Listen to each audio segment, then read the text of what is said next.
போன வீடியோவில் சொல்லியிருப்பேன் இந்த மாதிரி நம்மளுக்கு லாஸ்ட் நேரத்தில் ஒரு ஏஐ கிளைண்ட் வந்தாங்க. இன்றைக்கி வந்து டே 18, அதாவது சண்டே 10. ஆமாம் கைஸ், அதுக்கு முன்னாடி எல்லாருக்கும் happy mother's day to all. இப்போ டைம் என்னென்னா 1:22 ஆகுது. இந்த நேரத்தில் இந்த எரர் வேறு ஒரு மாதிரி போட்டு டென்ஷன் கிளப்புது. ஆமாம் கைஸ், இந்த மாதிரி ஏஐ வீடியோ வந்து நம்ம சில இதெல்லாம் க்ரியேட் பண்ணிகிட்ருக்கோம். க்ரியேட் பண்ண முடியாததை க்ரியேட் பண்ணுறோம். அதில் இப்போ 5 வீடியோ கிட்ட க்ரியேட் பண்ணலாம். ஒரு வீடியோவுக்கு கிரெடிட் 50, ஓகேவா? இதில் சில ஃபால்ட்டும் வரும். நிறையா இது நாங்கள் ஆல்ரெடி அனுபவப்பட்டிருக்கோம். இதில் என்னென்னா இப்போ எரர் வேறு வந்து டென்ஷன் கிளப்பிட்டு இருக்குது. அதோட எப்படியோ க்ரியேட் பண்ணிட்டேன். டைம் தான் என்ன ஆகுதுன்னு தெரியல. 3:02 கிட்ட இருக்குன்னு நினைக்கிறேன். சரியான டைம் ஆயிடுச்சு. அதோட நானும் 3:16 முடிச்சுட்டு அப்படியே படுக்க போயிட்டேன். அதுக்கு முன்னாடி கூடிய சீக்கிரம் ஒரு பிசி பில்ட் பண்ணலான்னு யோசிச்சுக்கிட்டு இருக்கேன். அது என்னென்னு நம்ம அப்டேட் பண்ணுறேன். அதனால தான் உட்காந்து A2D வீடியோ பார்த்துக்கிட்டு இருந்தேன். அதுக்கப்புறம் 6:38 ஆச்சு. தூங்குனியான்னு கேட்டிங்கன்னா இல்லை, முழிச்சுக்கிட்டு தான் கிடந்தேன்.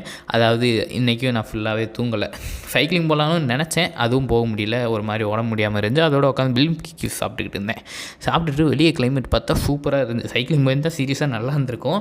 ஆனால் என்னால் போக முடியாமல் போயிடுச்சு. அதோட எப்பவும் போல் பென்டன் பார்த்துட்டு தூங்கிட்டேன். அதோட மதியம் சாப்பிட்லான்னு ஸ்விக்கியில் ஆர்டர் போட்டேன். ஒரு 2 சிக்கன் பிரியாணி, அப்புறம் ஒரு சிக்கன் 55. என்ன ஒரு ட்விஸ்ட் அடிச்சிட்டாங்க, ஏன்னா எனக்கு வந்தது ஒரு சிக்கன் பிரியாணி, அதுக்கப்புறம் ஒரு 55 தான். அதோட கடையில் நாங்கள் ஃபோன் பண்ணி கேட்டோம். அதுவும் லேட்டாக தான் கேட்டோம், ஓகேவா? எங்கள் மேலே தான் ஃபால்ட்டு. ஏன்னா ரீசார்ஜ் பண்ணாமல் வச்சுருந்தேன். அதுக்கப்புறம் எப்படியோ ரீசார்ஜ் பண்ணிட்டு நான் கடைக்கே டேரெக்டாக ஃபோன் பண்ணிட்டேன். ஆமாம், அவங்க மேலே தான் ஃபால்ட்டுன்னு அந்த மாதிரி அவங்களே சொன்னாங்க. என்னென்னா அவங்க இந்த இது ஆஃபர் கொஞ்சம் இது பரபரப்பாக போயிட்டு இருந்தனால அவங்களாலையும் பார்த்து வைக்க முடியல. அதோட ஓகே, என்னென்னா இப்போ ஸ்விக்கி பர்சன் தான் நம்மளுக்கு கொடுக்கணும். சொல்லப்போனால் நான் 40 நிமிஷத்துக்கு அப்புறம் தான் ஃபோன் பண்ணனால எதுவும் பண்ண முடியாது. அதுவும் நாங்களே டேரெக்டாக போய் வாங்கிட்டோம். நீங்களே வந்து வாங்கிக்கிறீங்களா யாராச்சும் அப்படின்னு கேட்டோன்னே ஓகே நாங்களே வந்து வாங்கிட்டோம். இன்றைக்கி ஒரு ஷூட் இருந்துச்சு. அது என்னென்ன நான் அடுத்த வீட்டில் என்னென்ன ஆச்சுன்னு சொல்கிறேன். இன்றைக்கி இப்படி தான் டே வெண்ட் ஆஃப் ஆச்சு. ஸோ தேங்க்ஸ் ஃபார் வாட்சிங் and bye bye. Love you to all and peace bro. Bye guys, by.